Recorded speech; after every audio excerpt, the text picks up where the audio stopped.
നല്ല മൊരിഞ്ഞ beef fry ഇഷ്ടമല്ലാത്ത ആരല്ലേ ഉള്ളത്.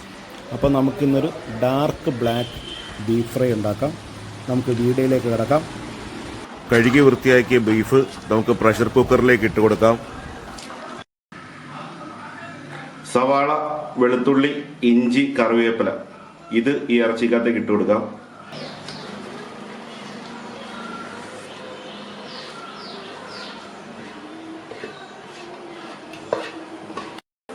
ഉപ്പിട്ട് കൊടുക്കാം. മഞ്ഞൾപ്പൊടി, കുരുമുളക് പൊടി, മുളക് പൊടി എന്നിവ നമുക്ക് ഇറച്ചിയിലേക്ക് ചേർത്ത് കൊടുക്കാം. കുറച്ച് വെളിച്ചെണ്ണ ഒഴിച്ചു കൊടുക്കാം. അടുത്ത് നമുക്ക് നന്നായിട്ടൊന്ന് മിക്സ് ചെയ്യാം. നമുക്ക് ഇതിൻ്റെ അകത്തേക്ക് ഒട്ടും തന്നെ വെള്ളം ചേർക്കേണ്ട ആവശ്യമില്ല. പോത്ത് വെന്ത് കൊടുങ്ങുമ്പോൾ ഇത് വേവാനുള്ള വെള്ളം ആ പോത്ത് ഇറച്ചിയിൽ നിന്ന് തന്നെ ഇറങ്ങുന്നതാണ്.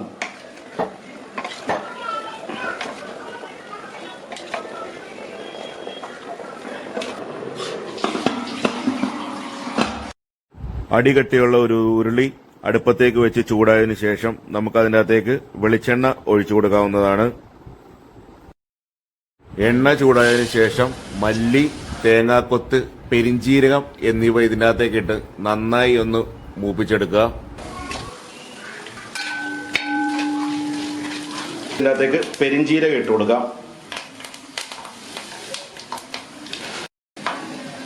ഇഞ്ചിയും വെളുത്തുള്ളി അരിഞ്ഞത്,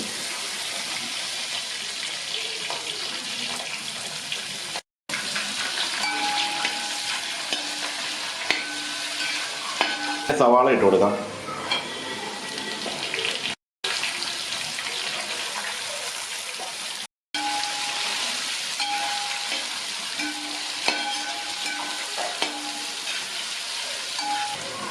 കറിവേപ്പില, പച്ചമുളക് എന്നിവ ഇതിനകത്തേക്ക് ഇട്ട് കൊടുക്കാം.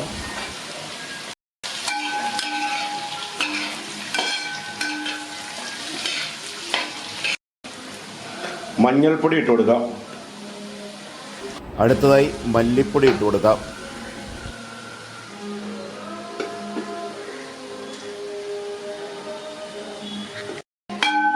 മല്ലിപ്പൊടിയും മഞ്ഞൾപ്പൊടിയും ഒരു 2 മിനിറ്റ് ഇട്ട് മൂപ്പിച്ചതിന് ശേഷം മാത്രം മുളക് പൊടി ഇട്ട് കൊടുക്കുക.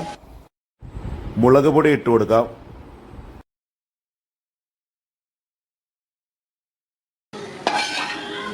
മല്ലിപ്പൊടിയും മഞ്ഞൾപ്പൊടിയും നന്നായിട്ട് മൂത്ത് വന്നതിന് ശേഷം മാത്രം മുളക് പൊടി ഇടുക. മസാലയുടെയൊക്കെ പച്ച മണം പോയതിന് ശേഷം നമുക്ക് ഈ വേവിച്ച് വെച്ചിരിക്കുന്ന ബീഫ് ഇതിനകത്തേക്ക് ഇട്ട് കൊടുക്കാവുന്നതാണ്.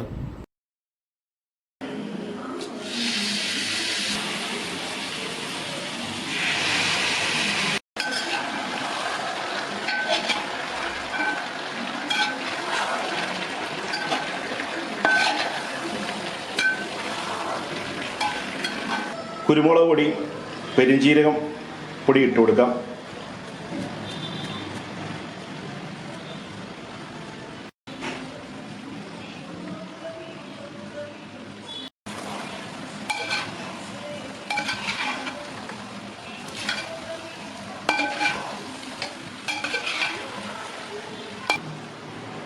പോത്ത് മസാലപ്പൊടി ഇട്ട് കൊടുക്കാം. നമ്മൾ വീട്ടിൽ തന്നെ വറുത്ത് പൊടിച്ചാണ്.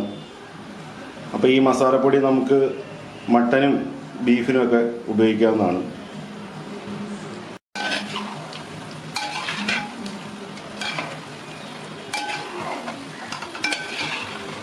ഇച്ചിരി ഉപ്പ് പോരായ്മയുണ്ട്. അപ്പോൾ നമ്മൾ ബീഫ് വേവിച്ചപ്പം നമ്മൾ ഉപ്പിട്ട് കൊടുത്താൽ അപ്പോൾ അതിൽ ഇച്ചിരി ഉപ്പിൻ്റെ പോരായ്മയുണ്ട്, അതിന് ഇട്ട് കൊടുത്തിട്ടുണ്ട്.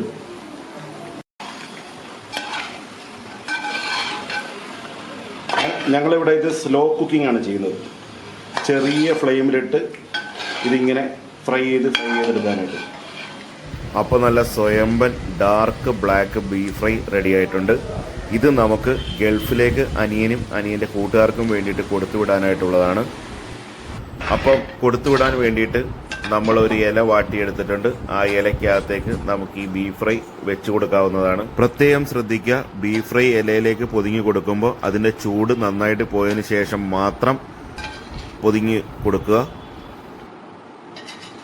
ഗൾഫിൽ ചെന്ന് ഇല പൊട്ടിച്ചത് ചൂടാക്കുമ്പോൾ മീഡിയം ടു ലോ ഫ്ലെയിമിൽ മാത്രം ഇട്ട് ഇത് ചൂടാക്കിയെടുക്കുക.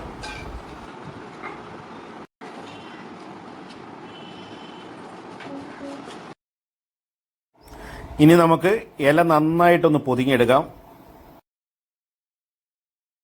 അപ്പം എല്ലാവർക്കും ഈ ഒരു വീഡിയോ ഇഷ്ടമായി എന്ന് വിചാരിക്കുന്നു. ഇഷ്ടപ്പെട്ടെങ്കിൽ ലൈക്ക്, ഷെയർ, കമൻറ്റ് എന്നിവ ചെയ്യുക. ഞങ്ങളുടെ ചാനൽ ഇതുവരെ സബ്സ്ക്രൈബ് ചെയ്യാത്തവർ സബ്സ്ക്രൈബ് ചെയ്യുക. എല്ലാവർക്കും നന്ദി, നമസ്കാരം. ഇനി മറ്റൊരു വീഡിയോയുമായി കണ്ടുമുട്ടാം.